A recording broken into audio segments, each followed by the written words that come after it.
विधानसभेचं विरोधी पक्षनेतेपद आपल्याकडे घेण्यासाठी ठाकरेंच्या शिवसेनेनं आता हालचाली सुरू केल्यात। मात्र त्यानंतर लगेचच काँग्रेसकडून विधान परिषदेच्या विरोधी पक्षनेतेपदावर दावा करण्यात आलाय आणि त्यामुळे महाविकास आघाडी म्हणूनही विरोधी पक्षनेतेपदावरून कुरघोडी सुरूच असल्याचं दिसतंय। बघूया या संदर्भातला हा स्पेशल रिपोर्ट। महाविकास आघाडीला विरोधी पक्षनेता पद मिळण्याची शक्यता निर्माण झाली आहे, कारण विरोधी पक्षनेते पदासाठी सदस्य संख्या किती असावी असा नियमात कोणताही उल्लेख नाहीये। विधानसभा सचिवालयाकडून ठाकरेंच्या शिवसेनेला असं उत्तर देण्यात आलं। ठाकरेंच्या शिवसेनेकडून 25 नोव्हेंबर 2024 ला विधिमंडळ सचिवालयाला पत्र।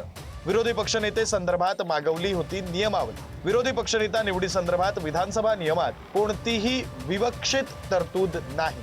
विधानसभेचे अध्यक्ष आपल्या अधिकारात विरोधी पक्षनेत्याच्या नियुक्ती संदर्भात निर्णय घेत असतात। विधिमंडळ सचिवांनी ठाकरेंच्या शिवसेनेला संबंधित माहिती दिली।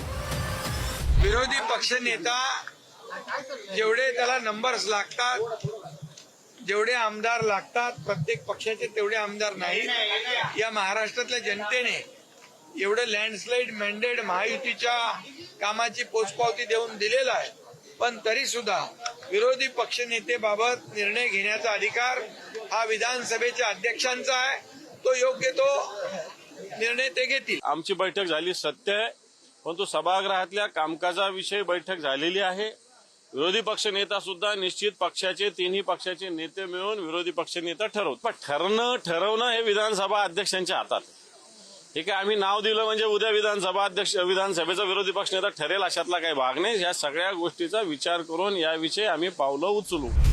विरोधी पक्षनेते पदाचा मार्ग मोकळा होताच महाविकास आघाडीत बिघाडी होताना दिसू लागली आहे। विधानसभेचं विरोधी पक्षनेते पद आपल्याकडे घेण्यासाठी ठाकरेंच्या शिवसेनेकडून हालचाली सुरू झाल्यात। त्यानंतर लगेचच काँग्रेसकडून विधान परिषदेच्या विरोधी पक्षनेते पदावर दावा ठोकण्यात आलाय। विधानसभेत ठाकरेंच्या शिवसेनेचा विरोधी पक्षनेता व्हावा यासाठी काँग्रेस सहकार्य करणार आहे। मात्र त्या बदल्यात ठाकरेंच्या शिवसेनेनं विधान परिषदेच्या विरोधी पक्षनेते पदासाठी काँग्रेसला समर्थन द्यावं अशी भूमिका काँग्रेस नेत्यांनी घेतली आहे। ठाकरेंच्या शिवसेनेकडून विरोधी पक्षनेते पदावर दावा। भास्कर जाधव आणि आदित्य ठाकरेंच्या नावाची चर्चा। विरोधी पक्षनेता कोण होणार यावरूनही दोन गट। काहींची पसंती जाधवांना, काहींची आदित्य ठाकरेंना। शिवसेनेच्या दाव्यानंतर महाविकास आघाडीतही कुरघोडी सुरू। नाना पटोलेंनी केला विधान परिषदेतील विरोधी पक्षनेते पदावर दावा। अंबादास दानवे विधान परिषदेचे विद्यमान विरोधी पक्षनेते। संख्याबळानुसार दानवेंचं विरोधी पक्षनेते पद काँग्रेसकडे जाणार। विधानसभेमध्ये शिवसेना हा पक्ष मोठा पक्ष आहे, त्यामुळे त्यांनी त्यांचा कॅन्डिडेट डिक्लेअर केला पाहिजे।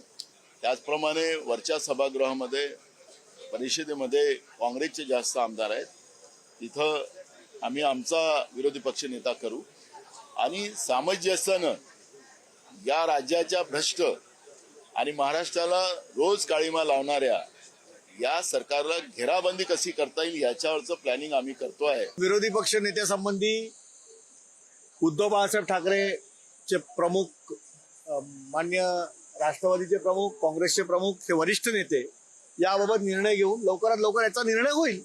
खालचं विरोधी पक्ष नेतेपद असेल, वरचं असेल, वरिष्ठ नेते जे आहेत याबाबत चर्चा करतील, निर्णय होईल।